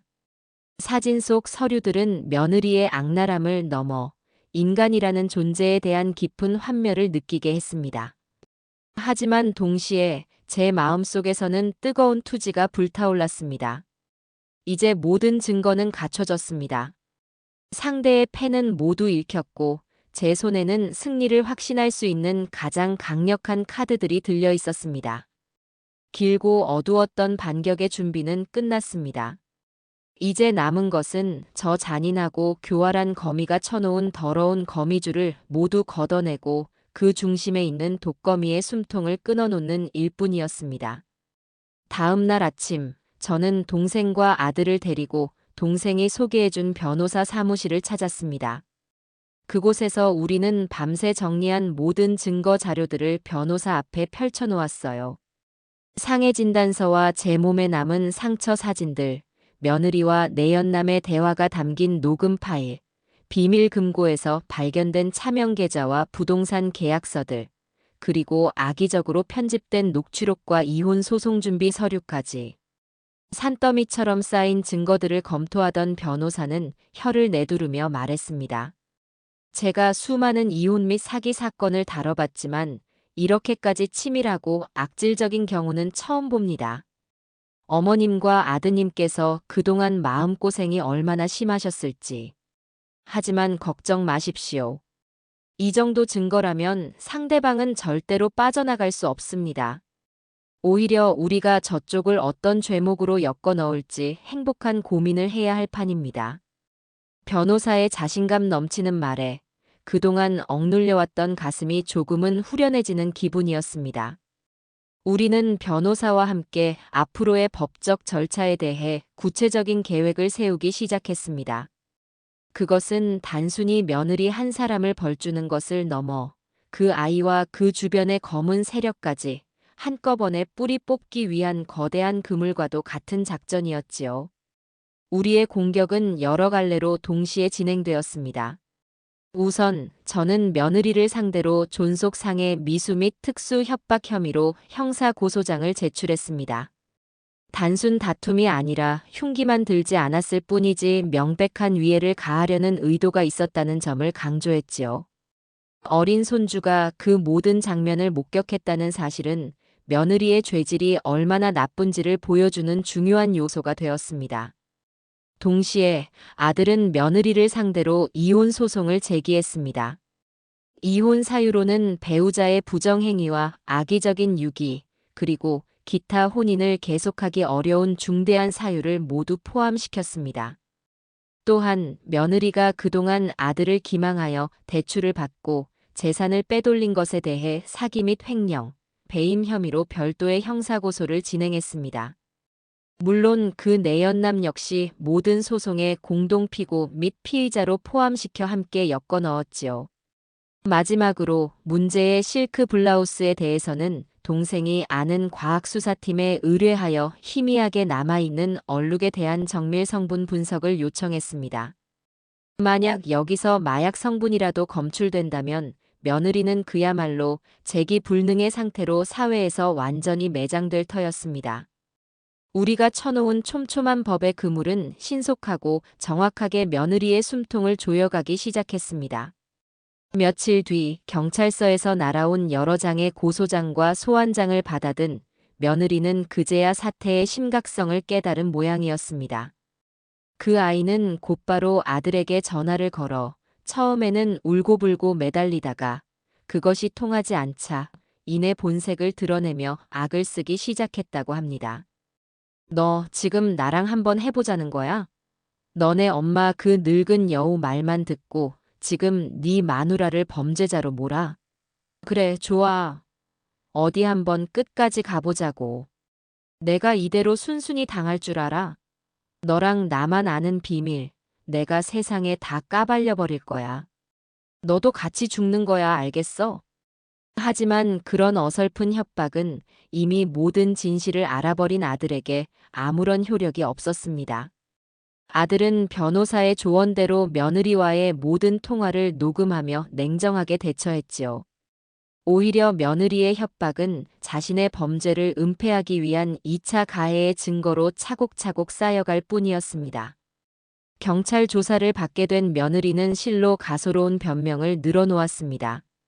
제가 집에서 넘어져 다친 것을 치매에 걸려 며느리가 자신을 해하려 했다고 망상을 하는 것이라는 터무니없는 주장을 펼쳤지요. 또한 아들이 평소 의부증이 심해 자신의 사회생활을 방해해왔으며 이번 일 역시 자신을 옭아매기 위해 꾸며낸 모함이라고 강변했습니다. 심지어는 언론사와 여성단체에 이 사실을 제보하여 자신을 시어머니의 등살과 남편의 의심에 시달리는 비련의 여주인공으로 만들겠다며 큰 소리를 치기도 했습니다. 하지만 그녀의 모든 발악은 우리가 제출한 구체적이고 객관적인 증거들 앞에서 힘을 잃고 말았습니다. 며느리가 치매 환자의 망상이라고 주장했던 제 진술은 선명한 상처 사진과 의사의 진단서 앞에서 설득력을 잃었습니다. 아들의 의부증을 주장하던 그 아이의 항변은 내연남과 호텔을 드나드는 모습이 찍힌 수십 장의 사진과 두 사람이 나눈 은밀한 대화 녹음 파일 앞에서 그저 우스갯소리가 되고 말았지요. 궁지에 몰린 며느리가 유일하게 믿는 구석은 자신의 범행 파트너이자 사랑하는 연인인 그 내연남뿐이었습니다. 하지만 범죄자들의 의리란 모래성보다도 허약한 법이지요. 자신에게까지 경찰의 수사망이 좁혀오자 내연남은 가장 먼저 제 살 길을 찾아 움직였습니다. 그는 변호사를 통해 경찰의 자수 의사를 밝히며 모든 죄를 며느리에게 뒤집어 씌우기 시작했습니다. 저는 하지영 씨의 사업 능력과 재력을 믿고 투자했을 뿐입니다. 그녀가 유부녀인 줄은 꿈에도 몰랐으며 오히려 자신이 이혼 소송 중인 재력가라고 저를 속였습니다. 저 역시 명백한 피해자입니다. 그녀가 저지른 모든 불법적인 일들은 모두 그녀가 주도하여 저를 끌어들인 것입니다. 내연남은 며느리 몰래 빼돌린 재산을 들고 잠적해버렸고 자신은 그저 순진하게 이용당했을 뿐이라며 모든 책임을 며느리에게 전가했습니다. 굳게 믿었던 공범의 배신은 벼랑 끝에 서 있던 며느리를 천길 낭떠러지로 밀어버리는 마지막 한 수가 되었습니다. 모든 것을 잃고 홀로 남겨졌다는 사실을 깨달은 며느리는 경찰서 조사실에서 실신하여 병원으로 실려갔다는 소식이 들려왔습니다. 하지만 그 누구도 그 아이를 동정하지 않았습니다. 그것은 자업자득이자 인과응보의 시작일 뿐이었으니까요. 모든 일이 순조롭게 진행되는 동안 저는 아들과 함께 손주를 돌보며 조용한 시간을 보냈습니다. 아이는 그날의 충격으로 한동안 밤에 잠을 설치고 몽유병 증세를 보이기도 했지만 저와 아빠의 따뜻한 보살핌 속에서 조금씩 안정을 되찾아가고 있었습니다. 저는 아이에게 차마 모든 진실을 말해줄 수는 없었지만 대신 이렇게 말해주었지요. 우리 강아지, 엄마가 지금 아주 많이 아파서 멀리 병원에 갔단다. 그래서 당분간은 할머니랑 아빠랑 같이 지내야 해. 엄마가 다 나아서 돌아올 때까지 우리 강아지가 씩씩하게 잘 지내주면 엄마가 더 빨리 나을 수 있을 거야. 아이는 고개를 끄덕였지만 그 작은 눈망울에 떠오른 슬픔과 혼란을 보니 가슴이 미어졌습니다. 어른들의 추악한 욕심이 이 어린 영혼에 얼마나 깊은 상처를 남긴 것인지. 저는 아이를 품에 꼭 껴안으며 다짐했습니다. 이 아이가 앞으로 살아갈 세상만큼은 저런 악한 것들이 발붙이지 못하는 정의로운 세상으로 만들어주겠다고. 그러기 위해서라도 저는 이 싸움에서 절대로 물러서거나 지쳐서는 안 되었습니다. 거대한 거미줄은 이제 거의 완성되었습니다. 남은 것은 법정이라는 마지막 무대 위에서 거미줄에 걸려 발버둥 치는 저 가증스러운 독거미에게 최후의 심판을 내리는 일뿐이었습니다. 몇 달간의 지루한 경찰 조사와 검찰 수사가 끝나고 마침내 첫 재판이 열리는 날이 밝았습니다. 아침부터 하늘은 잔뜩 흐려 있었고 금방이라도 비를 쏟아낼 듯 무거운 공기가 거리를 짓누르고 있었지요. 법원으로 향하는 차 안에서 저는 제 옆에 앉은 아들의 손을 꼭 잡아주었습니다. 아들의 손은 차갑게 식어 미세하게 떨리고 있었어요. 진규야, 무서우냐? 조금요. 제가 잘할 수 있을까요, 엄마? 너는 혼자가 아니다. 네 곁에는 엄마도 있고 네 동생도 있고 무엇보다도 하늘이 있다. 진실은 반드시 이기는 법이야. 그러니 겁먹지 말고 그냥 우리가 보고 겪은 그대로만 당당하게 이야기하면 된다. 알겠지? 제 말에 아들은 말없이 고개를 끄덕였습니다. 그 눈빛에는 여전히 두려움이 서려 있었지만 그 밑바닥에는 이전에는 볼 수 없었던 단단한 결의가 자리 잡고 있었습니다. 법원 앞에 도착하니 이미 몇몇 기자들이 카메라를 들고 진을 치고 있었습니다. 아마도 며느리 측에서 언론에 흘린 파렴치한 시어머니와 남편의 음모라는 자극적인 이야기에 흥미를 느끼고 찾아온 이들이겠지요. 저는 그들의 시선을 피하지 않고 오히려 허리를 꼿꼿이 세운 채 아들과 함께 법원 안으로 들어섰습니다. 잠시 후 피고인석의 모습을 드러낸 며느리의 모습은 가히 충격적이었습니다. 화려했던 명품 옷은 온데간데 없고 수수한 색상의 옷에 화장기 없는 창백한 얼굴. 금방이라도 쓰러질 듯 연약한 모습을 연기하며 변호사의 부축을 받고 들어서는 모습은 영락없는 비련의 여주인공 그 자체였습니다. 방청석 여기저기서 동정하는 듯한 수군거림이 들려왔지만 저는 그 가증스러운 연극에 코웃음만 쳤습니다. 저 아이의 저 눈물과 연약함 뒤에 얼마나 추악하고 잔인한 괴물이 숨어 있는지 오늘 이 자리에서 낱낱이 밝혀주리라 다짐했습니다. 재판이 시작되고 검사가 자리에서 일어나 며느리의 죄목을 하나하나 읽어내려가기 시작했습니다. 존속상해, 특수협박, 사기, 횡령, 배임, 간통.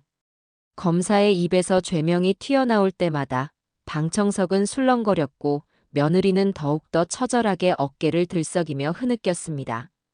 며느리 측 변호사는 기다렸다는 듯이 피고인이 그동안 시어머니의 상습적인 구박과 남편의 의부중으로 인해 극심한 정신적 고통을 겪어왔으며 모든 혐의는 바로 그 피해 망상에서 비롯된 원고 측의 일방적인 주장일 뿐이라고 열변을 토했습니다. 하지만 그들의 쇼는 그리 오래 가지 못했습니다. 검사의 증거 제출 시간이 되자 법정의 분위기는 순식간에 반전되기 시작했지요. 가장 먼저 법정 대형 스크린에 제 목과 등에 남았던 선명한 상처 사진들이 클로즈업되어 나타났습니다. 사진과 함께 전치 2주라는 의사의 소견이 담긴 진단서가 공개되자 방청석에서는 나지막한 탄식이 터져나왔습니다. 며느리가 주장하던 치매 노인의 망상이라는 말이 얼마나 터무니없는 거짓말이었는지가 명백히 드러나는 순간이었죠. 이어서 공개된 것은 아들 명의의 대출금이 흘러들어간 수십 개의 계좌 내역과 카드 사용 명세서였습니다. 돈은 고스란히 강남의 고급 호텔, 명품 매장, 유흥주점 등에서 며느리와 내연남의 이름으로 사용되었고 그 내역이 날짜별로 정리되어 스크린을 가득 채웠습니다. 마지막 한 방은 바로 그 문제의 녹음 파일이었습니다. 스피커를 통해 며느리와 내연남이 호텔 방에서 나누는 저속하고 은밀한 대화가 법정 안에 울려 퍼지자 방청석은 물을 끼얹은 듯 조용해졌습니다. 자신을 늙은 여우라고 칭하며 조롱하고 아들을 돈이나 벌어오는 기계 취급하며 비웃는 며느리의 목소리. 그리고 그들의 범죄 계획을 암시하는 대화 내용이 한마디 한마디 흘러나올 때마다 며느리의 얼굴은 하얗게 질려갔습니다. 증인석에 가장 먼저 오른 것은 저였습니다. 저는 떨지 않았습니다. 판사의 얼굴을 똑바로 바라보며 그동안 제가 겪었던 모든 일들을 담담하게, 하지만 힘 있는 목소리로 증언했습니다. 존경하는 재판장님. 저는 오늘 한 사람의 인생을 망가뜨리기 위해 이 자리에 선 것이 아닙니다. 저는 그저 제 하나뿐인 아들과 아무것도 모르는 어린 손주가 더 이상 저 악한 사람의 그늘 아래서 고통받지 않기를 바랄 뿐입니다. 며느리가 제 멱살을 잡고 벽으로 밀쳤을 때 저는 육체적인 아픔보다도 그 광경을 보고 울고 있던 제 손주의 눈빛에 가슴이 찢어졌습니다. 부디 법의 이름으로 저 아이가 저지른 죄의 대가를 엄중히 물어 제 손주가 살아갈 세상이 조금이라도 더 정의롭고 올바른 세상이 될 수 있도록 도와주시길 간절히 바랍니다. 제 증언이 끝나고 다음으로 아들이 증인석에 섰습니다. 아들은 한동안 말을 잇지 못하고 피고인석에 앉은 며느리를 그저 멍하니 바라보기만 했습니다. 그 눈에는 분노와 증오, 그리고 한때는 사랑했던 사람에 대한 깊은 연민과 배신감이 복잡하게 뒤섞여 있었지요. 한참 만에 입을 연 아들은 자신의 어리석음과 무능함을 먼저 고백했습니다. 저는 좋은 남편이 아니었습니다. 아내가 힘들어할 때 제대로 보듬어주지 못했고 아내의 거짓말에 속아 제 어머니와 제 아들에게 씻을 수 없는 상처를 주었습니다. 그 모든 것에 대한 책임은 평생 제가 짊어지고 가겠습니다. 아들의 고백에 며느리의 얼굴에 잠시 희미한 미소가 스쳐 지나가는 것을 저는 보았습니다. 아들이 모든 것을 자신의 탓으로 돌리고 자신을 용서해 줄 것이라 착각한 것이겠지요. 하지만 아들의 다음 말은 그 일말의 기대마저 산산조각 내버렸습니다. 하지만 재판장님, 저의 어리석음이 저 사람의 죄를 덮을 수는 없습니다. 아들은 품에서 서류 봉투 하나를 꺼내 증거로 제출했습니다. 바로 비밀 금고에서 발견되었던 며느리가 준비한 이혼 소송 서류였습니다. 이것은 제 아내가 저 몰래 준비해온 이혼 서류입니다. 여기에는 저를 파렴치한 남편이자 무능한 아빠로 몰아 모든 재산을 빼앗고 양육권까지 가져가기 위한 치밀한 계획이 담겨 있습니다. 저는 오늘 이 시간까지도 저 사람이 저와 제 아들을 사랑한다고 믿었습니다. 하지만 저 사람은 처음부터 저희를 사랑한 것이 아니라 저희를 이용할 계획만을 세우고 있었던 겁니다. 서류의 내용이 스크린에 공개되자 법정은 그야말로 충격의 도가니에 휩싸였습니다. 그 악랄하고 치밀한 내용의 방청석에서는 욕설과 고성이 터져 나왔고 재판장이 여러 차례 정숙을 외쳐야만 했습니다. 모든 증거가 공개되고 증언이 끝났을 때 며느리는 더 이상 연약한 피해자를 연기할 수 없었습니다. 그저 넋이 나간 사람처럼 텅 빈 눈으로 허공만을 응시하고 있었지요. 모든 것이 끝났다는 것을 그 아이 역시 깨달은 것입니다. 검사의 최종 논고가 이어졌습니다. 검사는 며느리가 죄질이 극히 불량하고 반성의 기미가 전혀 보이지 않는다며 법정 최고형을 구형했습니다. 재판장은 다음 재판에서 최종 선고를 내리겠다고 말하며 패정을 선언했습니다. 재판이 끝나고 법정을 걸어 나오는데 등 뒤에서 며느리의 절규에 가까운 울음소리가 들려왔지만 저와 아들은 단 한 번도 뒤를 돌아보지 않았습니다. 길고 길었던 싸움은 이제 우리의 승리로 끝나가고 있었습니다. 법원 밖으로 나오자 언제 그랬냐는 듯 하늘은 맑게 개어 있었고 따스한 햇살이 제 얼굴 위로 쏟아져 내렸습니다. 그것은 마치 새로운 시작을 알리는 축복의 빛처럼 느껴졌습니다. 선고 공판이 열리는 날, 법원으로 향하는 제 발걸음은 지난번과는 비교할 수 없을 정도로 가벼웠습니다. 그것은 승리를 예감한 자의 오만함이 아니었어요. 길고 어두웠던 터널의 끝이 보인다는 안도감, 그리고 마침내 정의가 제자리를 찾아갈 것이라는 단단한 믿음 때문이었습니다. 법정에 들어서자 지난 재판과는 사뭇 다른 공기가 우리를 맞았습니다. 방청석을 가득 메웠던 호기심 어린 시선들은 사라지고 그 자리에는 피고인의 마지막을 보기 위해 찾아온 몇몇 사람들만이 무거운 침묵 속에서 재판을 기다리고 있었지요. 잠시 후 교도관에게 이끌려 피고인석의 모습을 드러낸 며느리는 더 이상 이전의 그 아이가 아니었습니다. 교활한 여우의 가면도 비련의 여주인공이라는 연극도 모두 벗겨진 채 그곳에는 그저 모든 것을 잃고 무너져 내린 한 인간의 텅 빈 껍데기만이 위태롭게 앉아있을 뿐이었습니다. 푹 꺼진 눈과 생기 없이 푸석한 피부, 초점 없이 허공을 헤매는 멍한 눈동자. 그 모습에서 저는 그 어떤 통쾌함도 느낄 수가 없었습니다. 그저 인간의 끝없는 탐욕이 스스로를 어떻게 파멸로 이끌어가는지를 목격하는 씁쓸함만이 가슴을 무겁게 짓눌렀지요. 재판장이 들어서고 장내가 숙연해졌습니다. 판사는 판결문을 읽어 내려가기 전 잠시 안경을 고쳤으며 피고인석에 앉은 며느리를 지그시 바라보았습니다. 그 눈빛에는 법관으로서의 엄중함과 함께 한 어리석은 인간에 대한 깊은 연민이 담겨 있는 듯했습니다. 피고인 하지영. 판사의 낮고 엄숙한 목소리가 법정 전체에 울려 퍼졌습니다. 피고인은 혼인관계의 신의를 저버리고 배우자를 기망하여 거액의 재산을 편취하였으며 내연관계의 공범과 함께 이를 유흥비와 사치품 구매에 탕진하는 등 죄질이 극히 불량하다.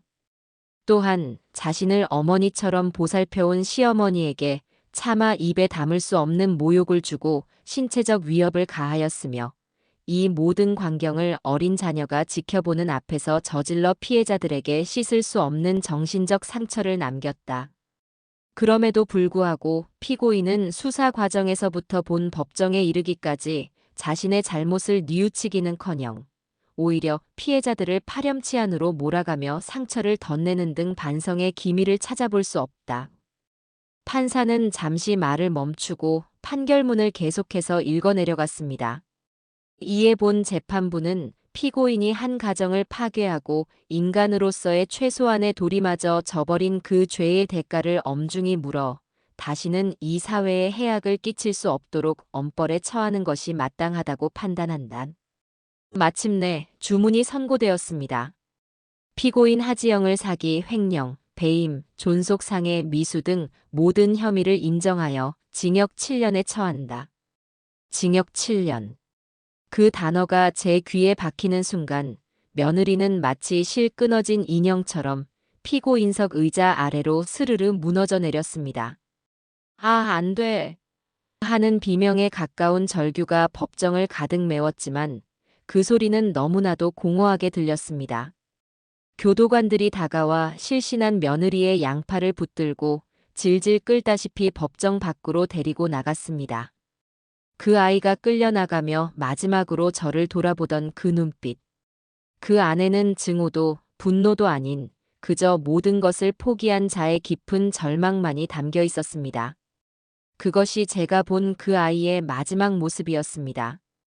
재판이 끝나고 저와 아들은 말없이 법원을 걸어 나왔습니다. 이겼습니다. 길고 처절했던 싸움은 분명 우리의 승리로 끝이 났습니다.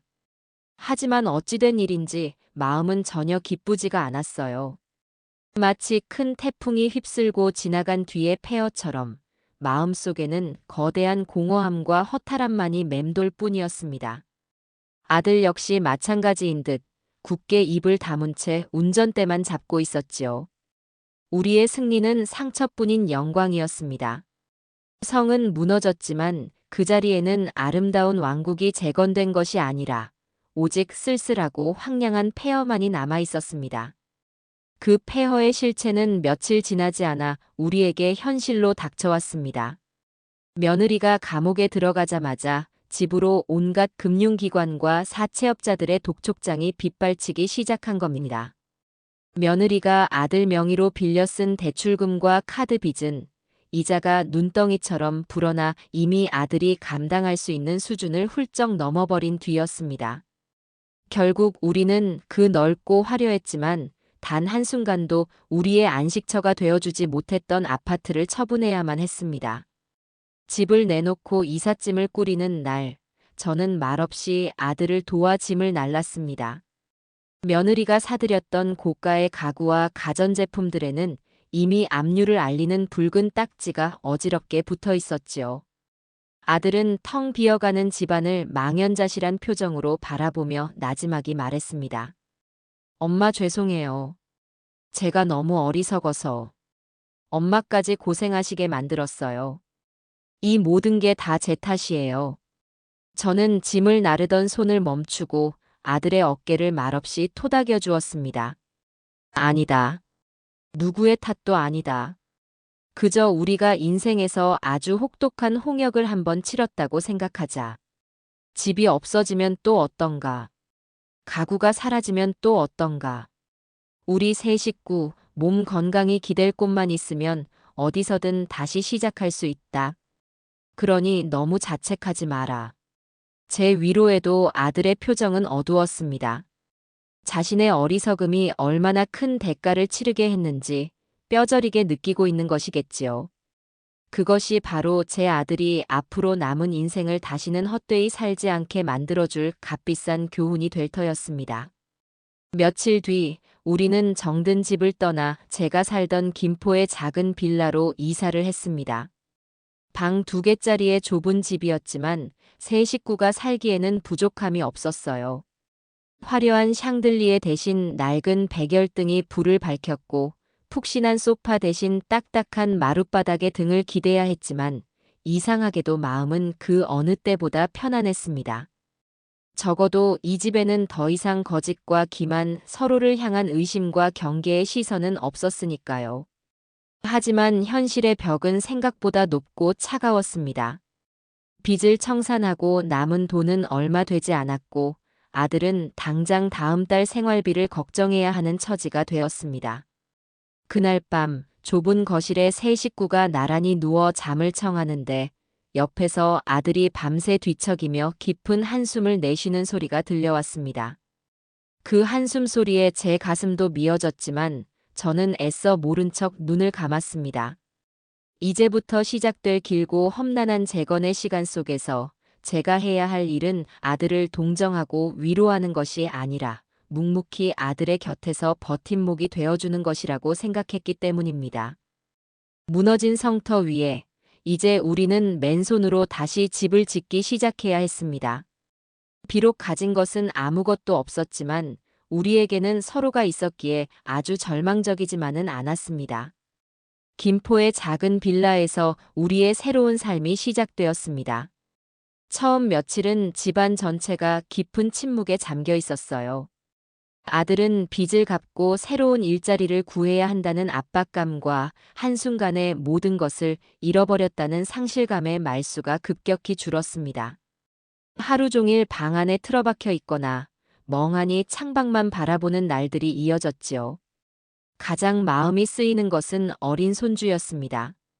아이는 엄마의 부재와 갑작스러운 환경 변화에 큰 충격을 받은 듯 웃음과 말을 잃어버렸습니다. 밤마다 악몽을 꾸는지 끙끙 앓는 소리를 냈고 잠시라도 제 곁에서 떨어지려 하지 않았어요. 잿빛으로 변해버린 아들과 손주의 얼굴을 보고 있자니 제 마음은 타들어가는 듯 했습니다. 이대로는 안 되겠다 싶었습니다. 무너진 아들의 마음을 다시 일으켜 세우고 손주의 다친 마음에 다시 햇살이 들게 하는 것.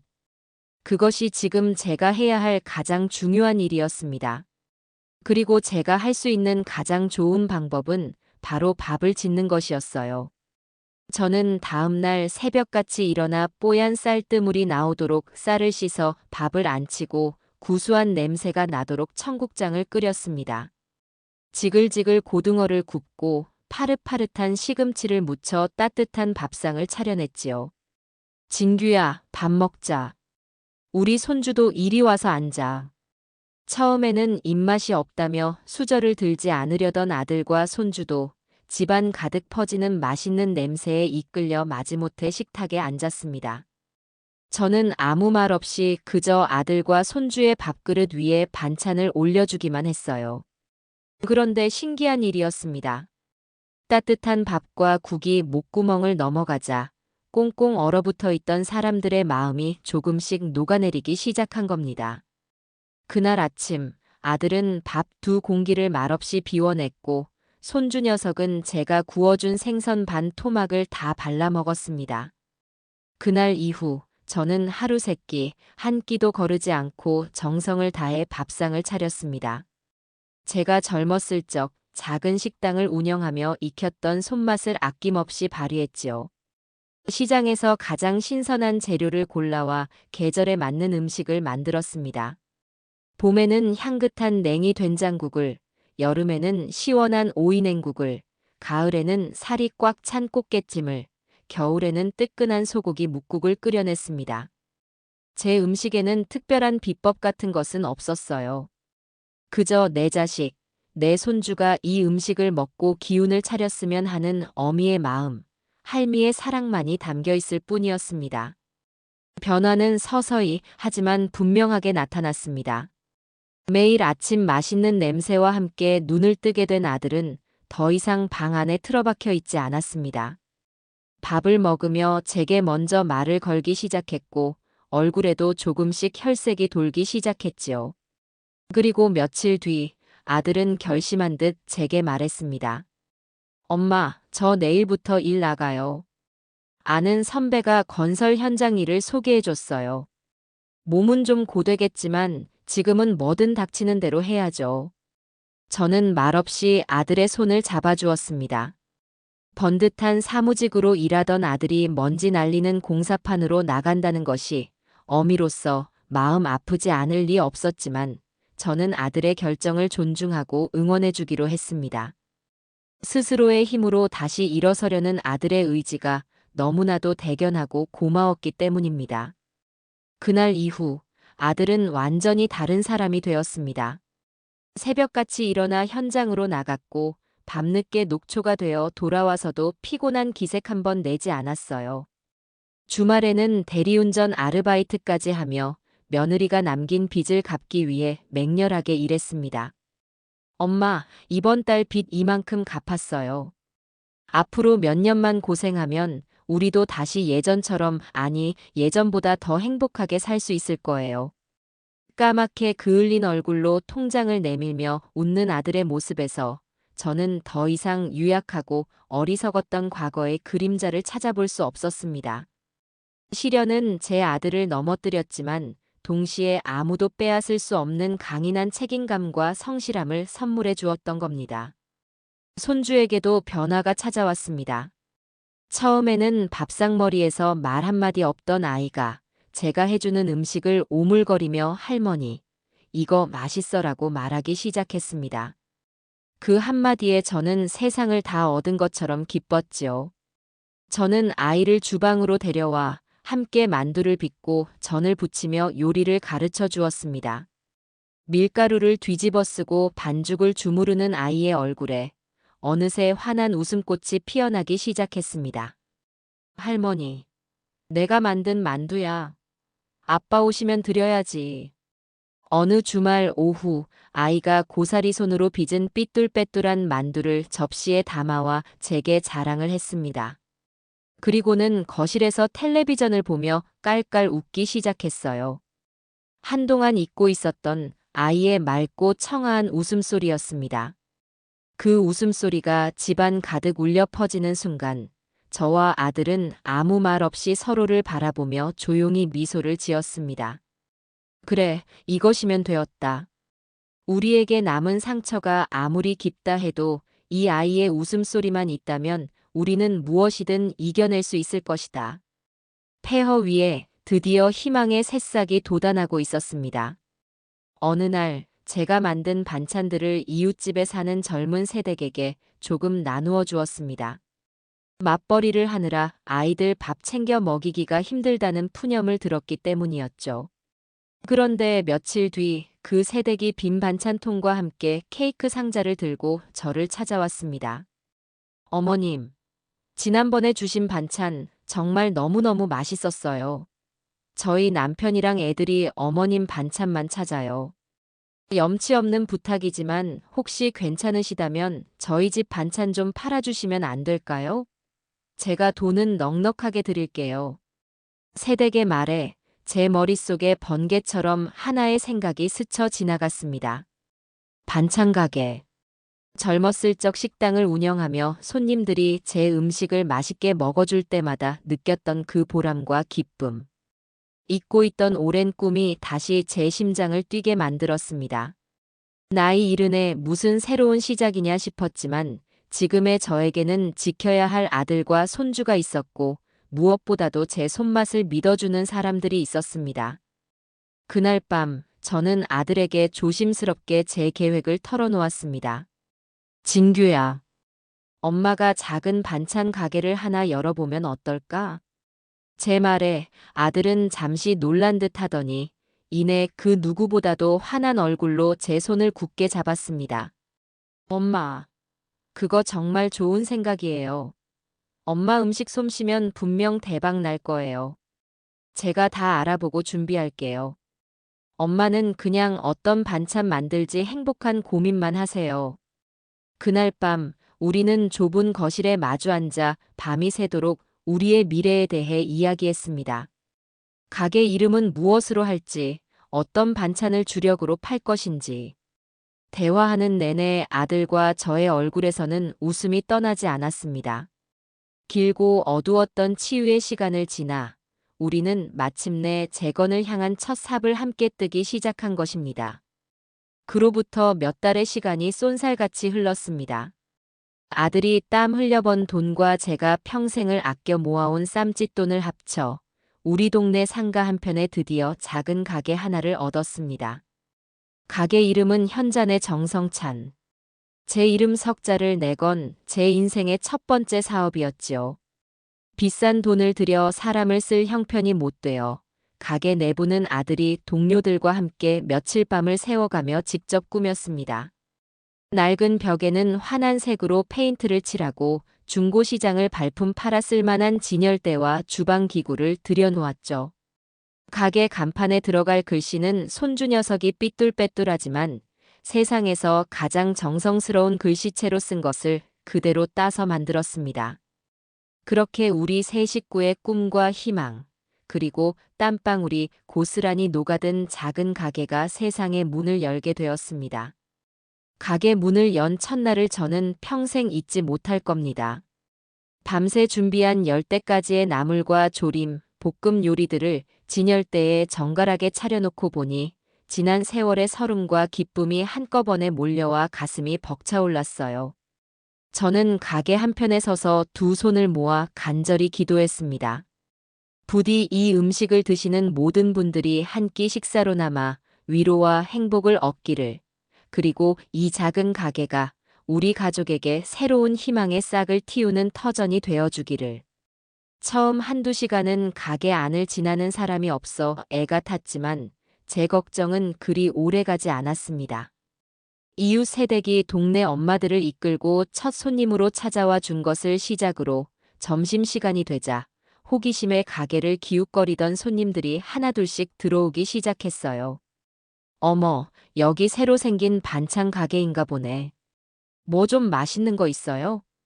사장님, 여기 멸치볶음은 어떻게 이렇게 안 짜고 맛있어요?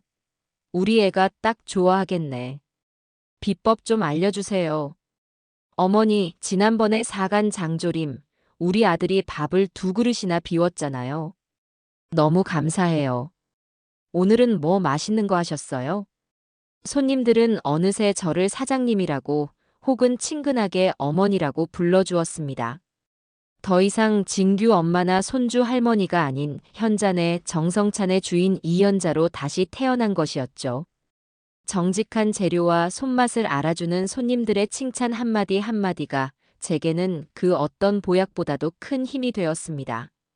저는 단순히 음식을 파는 것이 아니었어요. 저의 정성과 마음을 나누고 그들의 따뜻한 인정을 돌려받는 매일매일이 제게는 기쁨이고 보람이었습니다. 나이 70에 저는 비로소 오롯이 제 인생의 주인공이 된 것입니다. 가게가 입소문을 타며 점차 자리를 잡아가자 우리 가족의 삶도 눈에 띄게 안정을 되찾았습니다. 아들은 고된 건설 현장 일을 그만두고 가게의 배달과 재료 구매, 그리고 온갖 꾸준히 일을 도맡는 든든한 지원군이 되어 주었지요. 매일 새벽 4시면 어김없이 일어나 저와 함께 도매시장으로 향하는 아들의 얼굴에서는 더 이상 과거의 어둡고 유약했던 그늘을 찾아볼 수 없었습니다. 오히려 고된 노동으로 다져진 팔과 그을린 얼굴이 이전보다 훨씬 더 믿음직하고 늠름해 보였어요. 손주 녀석도 유치원이 끝나면 곧장 가게로 달려왔습니다. 작은 빗자루를 들고 가게 앞을 쓰는 것이 아이의 가장 중요한 일과가 되었지요. 가게 구석의 작은 테이블에 앉아 숙제를 하고 제가 싸준 간식을 먹으며 손님들에게 꼬박꼬박 인사를 하는 아이의 모습은 어느새 우리 가게의 사랑스러운 마스코트가 되었습니다. 그렇게 평화롭고 행복한 나날들이 강물처럼 흘러가던 어느 늦은 오후였습니다.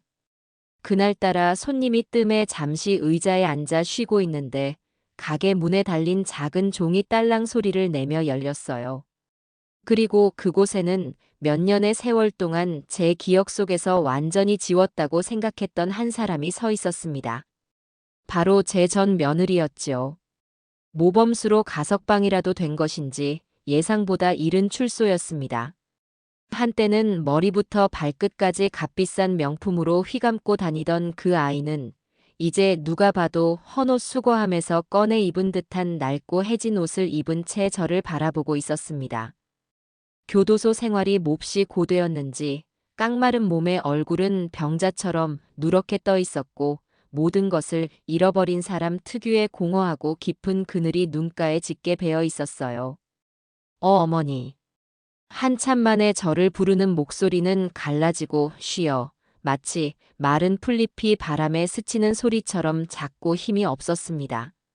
저는 반찬을 담으려던 손을 멈추고 말없이 그 아이를 바라보았습니다. 제 무심한 시선에 그 아이는 쿵 소리를 내며 차가운 가게 바닥에 그대로 무릎을 꿇었습니다. 어머니, 제가 다 잘못했어요. 정말 죽을 죄를 지었습니다. 하루도, 단 하루도 후회하지 않은 날이 없었어요. 제발 한 번만 용서해 주세요. 우리 아들 얼굴만이라도 한 번 보게 해주세요. 네. 멀리서, 아주 멀리서 딱 한 번만이라도 보게 해주세요. 그 아이는 어린아이처럼 눈물 콧물을 쏟아내며 제게 용서를 빌었습니다. 그 모습이 너무나도 처절하고 비참하여 만약 예전의 저였다면 분명 마음이 흔들리고 말았을 겁니다. 하지만 오랜 시련을 거치며 단단해진 지금의 저는 더 이상 값싼 동정심에 휘둘리지 않았습니다. 저는 조용히 자리에서 일어나 가게 출입문에 걸린 팻말을 잠시 외출 중으로 돌려놓고 문을 잠갔습니다. 그리고는 무릎 꿇고 있는 아이의 앞에 다가가 그 눈높이에 맞춰 몸을 낮추었지요. 그리고는 아주 차분하고 하지만 그 어떤 말보다도 단호한 목소리로 말했습니다. 일어나거라. 너의 용서는 내가 아니라 너 스스로와 하늘에 빌어야 할 것이다. 어머니 제발요. 나는 너를 용서하지 않았다. 아마 내 숨이 다하는 날까지도 너를 온전히 용서할 수는 없을 거야. 하지만 나는 너를 더 이상 미워하지도 않는다. 신기하게도 그렇더구나. 내 마음속에 너를 미워할 자리는 이제 눈곱만큼도 남아있지 않거든. 그 자리에는 내 아들과 내 손주, 그리고 나를 믿어주고 아껴주는 좋은 사람들로 이미 가득 차 있으니까.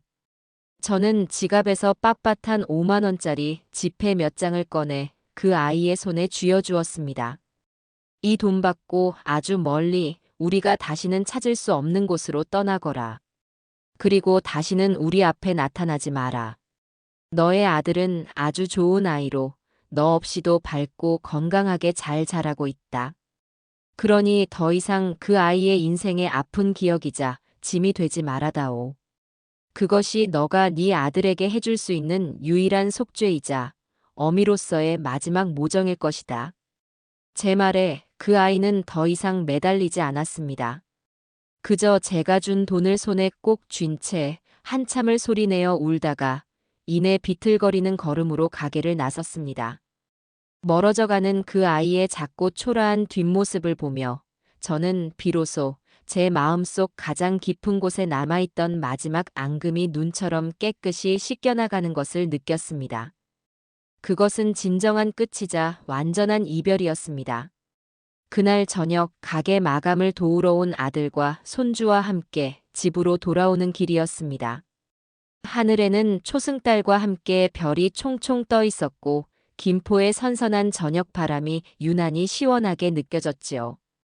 제 손을 잡고 걷던 손주가 제잘거리며 물었습니다. 할머니, 오늘 저녁 반찬은 뭐예요? 내가 제일 좋아하는 계란말이 해주면 안 돼요? 그럴까? 오늘은 특별히 우리 강아지가 좋아하는 떡갈비도 같이 해줄까? 와, 진짜요? 신난다. 할머니 최고. 아이의 해맑은 웃음소리가 기분 좋게 밤공기 속으로 퍼져나갔습니다. 그 옆에서 아들이 흐뭇한 미소로 우리 둘을 바라보고 있었지요. 우리는 좁지만 세상에서 가장 아늑한 우리 집에 돌아와 소박하지만 그 어떤 산의 진미보다도 맛있는 저녁을 함께 먹었습니다. 창밖은 칠흑같이 어두웠지만 우리 세 식구가 둘러앉은 작은 식탁은 그 어떤 대궐의 화려한 연회보다도 밝고 따스하게 빛나고 있었습니다. 문득 깨달았습니다.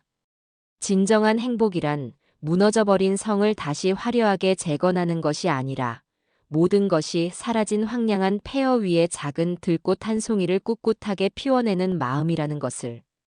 길고 험난했던 인생의 폭풍우는 이제 완전히 지나갔습니다.